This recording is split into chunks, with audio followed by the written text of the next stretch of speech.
The economic recession that is unfolding from COVID-19 is perhaps the deepest since World War II. In the midst of this global challenge, Comrade Chris would have inspired us not to lose hope. He would have said to us, despondency and losing hope solves no problems and brings no glory to any nation. We meet here to remember and honor a great son of our soil. Comrade Chris Hani's extraordinary character was made up of virtues that are rarely found together. He stood out as an unsurpassed person of action. But he was not only that, he was also a person of visionary intelligence and a profound thinker in our movement. He was a man of ideas, but at the same time, he was also a man of action. Now, all these amazing attributes were combined within him.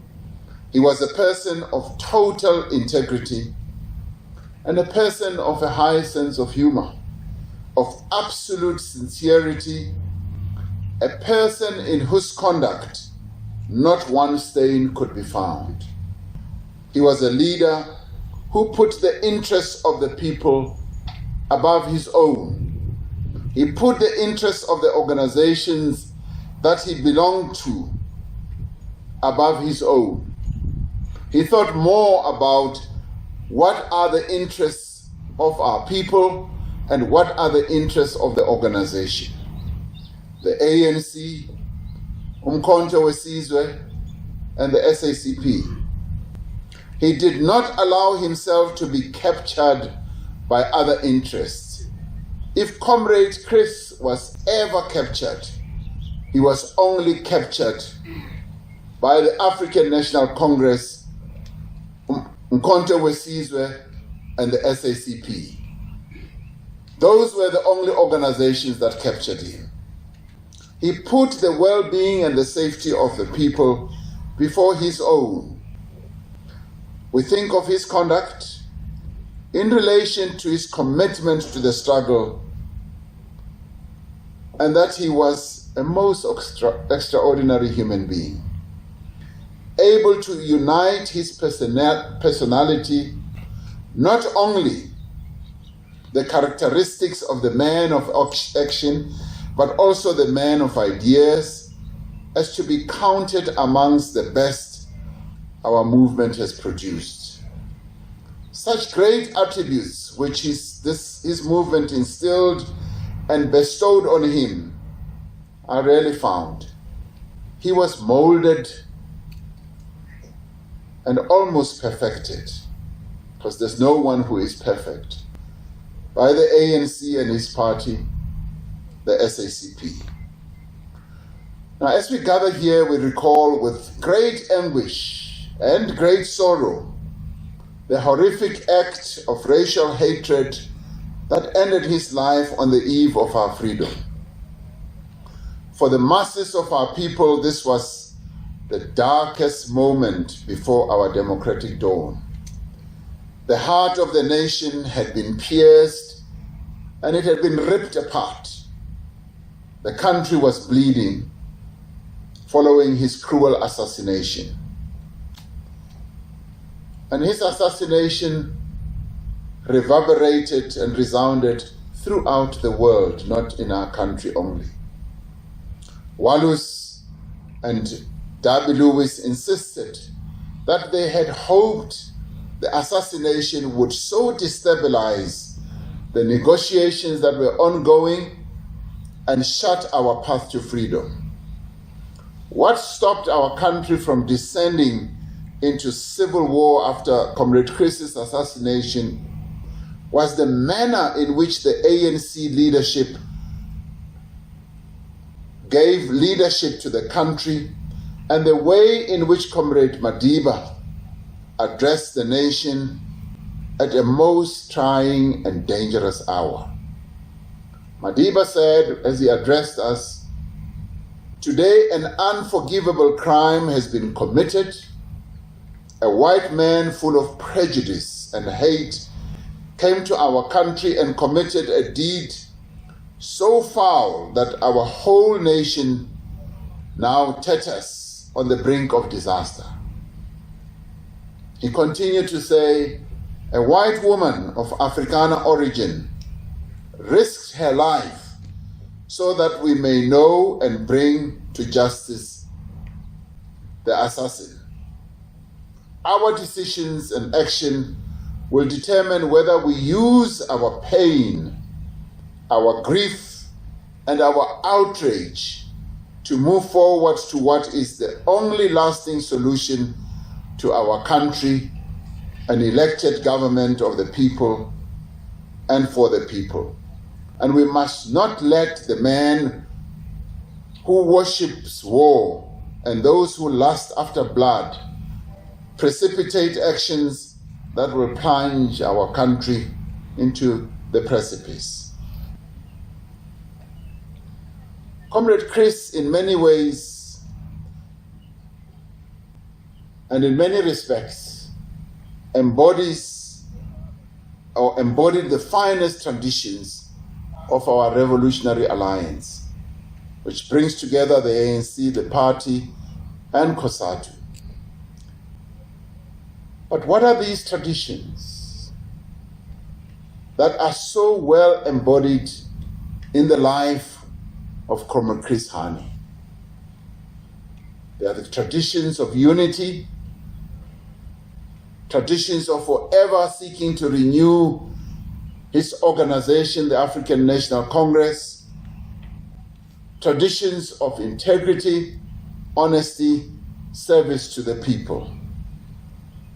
And as we have heard today, Comrade Chris was a unifier, but above anything else, he was a nation builder. Even as a communist, he was the quintessential nation builder. He was a champion of non-racialism and non-sexism, deeply committed to breaking down the barriers that had long kept our people apart. He was not the kind of leader who, through reckless behavior, indiscipline, and self-serving actions, would divide his movement and polarize the nation. That was not Chris. He embodied the revolutionary qualities that we need in our leaders today. He was not afraid to raise concerns about the state of his movement and also the conduct of his leaders. We must also do so, not to divide the organization or to demoralize our membership. We must also follow in Comrade Chris's footsteps, because this is what a revolutionary movement does, to be able to be critical and honest about dealing with the issues that beset it. Once we have analyzed our challenges, once we have a common understanding of what causes and manifests these problems and challenges we face, we must take concrete action to address them. But in doing so, we need to act together. And today it's important that this alliance that Comrade Chris so dedicated his life to must always act together. And of course there are many challenges, but it is in acting together that we are able to forge the type of unity that Oliver Tambo spoke about also in 1980, when he said, "The need for the unity of the patriotic and democratic of our country has never been greater than it is today. Our unity has to be based on honesty amongst ourselves, the courage to face reality, adherence to what has been agreed upon, and also to principle." These words were spoken over 3 decades ago. They perfectly capture the central task of the democratic movement at this difficult time now that we are going through. Now, Comrade Chris Hani would have been the first to say, we need to be honest amongst ourselves. The ANC cannot fulfill its historic mission if it is divided. It has a responsibility not only to be united in itself, but also to unite society behind a program of fundamental and social and economic change. We can only advance the interests of the people of South Africa as a whole when the African National Congress itself is united, when the alliance is united and working together. Now, this ceremony is another reminder of the journey of our democratic dispensation, a journey that has seen South Africa rise in the most profound of ways. Great giants such as Chris have shaped our future as a country, and this we dare not forget. There's no doubt that Chris has inspired this movement to internalize the fact that every challenge is surmountable. The many challenges we face as a country today will be overcome. The coronavirus that we are facing will be brought under control and defeated. Indeed, the socio-economic misfortunes of inequality, unemployment, and poverty can never be permanent and go on forever. If we are united as a movement and as an alliance, we will be able to come up with clear strategies and plans to overcome inequality, poverty, and unemployment. And in addition, corruption will equally be overcome as long as we act on it and as long as we work together to bring an end to corruption. So therefore, when we talk about Chris Hani, we refer to an indomitable spirit of resilience, of courage to provide solutions to the most pressing of matters. And as a communist, Chris Hani embraced the science of deep analysis and understanding of the reality of the condition under which our people live. Therefore, he was averse to sheer populism that is also anchored on oversimplification of the reality that our people live under. The plight of the working class and its role in shaping a better world were never out of sight of Comrade Chris's analysis. And one of the things that many of us remember so acutely and clearly about Comrade Chris was his aversion and how he despised materialistic lifestyle tendencies that seem to have gotten grip of so many amongst us. When we came out of the 54th National Conference, we embarked on a national pilgrimage where we wanted to go to many sites in our country where the past leaders of our great movement are resting. It also brings us to this resting place. This resting place where Comrade Chris, where Comrade Thomas Nkobi is resting. And we continue to do so, to embark on this pilgrimage in order to share with our young people that we are riding on the shoulders of giants. This organization is our heritage, the ANC, and has to be protected at all material times. But we also have to protect the memory of our leaders and the contribution that they have made. This sacred place, and I call this a sacred place, should inspire young people to learn the history of our revolution, to learn about the contributions that have been made by many who have come before us. It should inspire them to embrace the best values and principles of our movement. And indeed, it should inspire them to be robust like Chris Hani and never shy away from serving the people of South Africa. But by being here, we are also involved in a dialogue that calls for serious reflection on how we ensure that there are solutions to various other challenges that we face. The economic recovery and reconstruction challenge, a dialogue that calls on us to work together to find solutions to improve the lives of our people. And there is another dialogue, which is about how men should fight against the scourge of gender-based violence, a task that Comrade Chris also dedicated himself.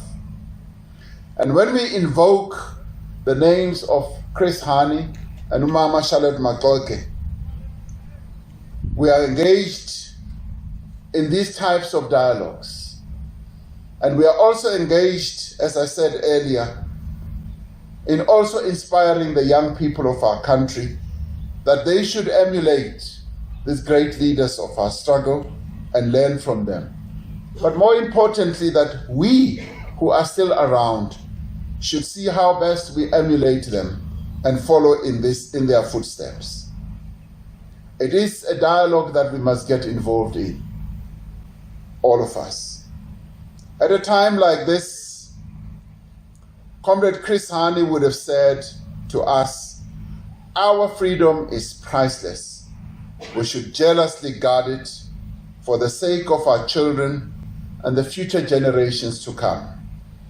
The difficulties of the moment, he would have said, should not deter us from the efforts of realizing our strategic goal of a united, non-racial, non-sexist, democratic and prosperous South Africa. None but ourselves can do this. So now we are going to the war of remembrance. I will explain in detail when we get there what is the significance of the war of remembrance.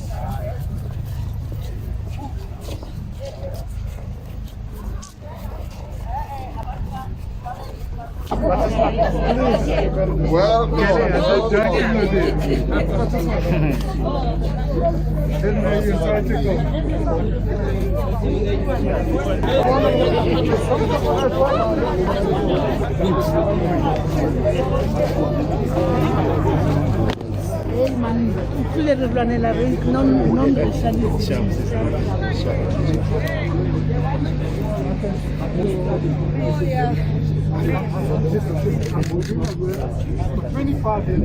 Yeah, but I'm keeping myself.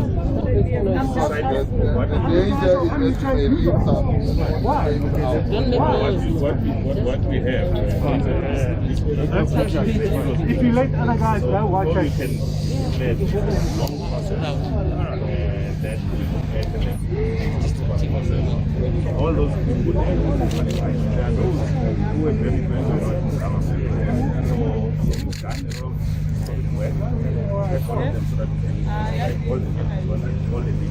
if these are not enough, move on the side, more pillars, so that everyone